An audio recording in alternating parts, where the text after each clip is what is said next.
అనంతపురం జిల్లా రాయదుర్గంలో 3 రోజుల పాటు జరిగిన జానపదం జాతరలో గోరెటి వెంకన్న తన ఆటపాటలతో అలరించారు. గోరెటి పాడిన జానపదాలకు జనం కేరింతలు కొట్టారు. కర్ణాటక నుంచి కూడా వేలాది మంది తరలివచ్చారు.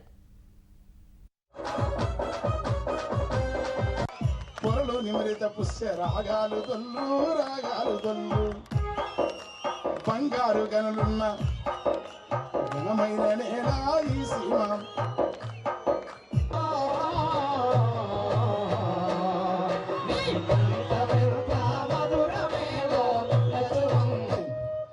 చిరునవ్వు వన్నములు సాంద్రత గంధములు పుండాగ దృశన గన్నేరు పుంజరులు ఆకుపచ్చని లేత వగరు వాసన పూత గుబురు గుబురుల కాత గురి వందరలు పాత పరిమళపు భూమొగ్గలై పల్లె బుగ్గల సుక్కలై పూసిన మొగలి పాదలను రెక్కలై అద్భుతం ఈ పాటల జీవితంలోని రేరా తోలా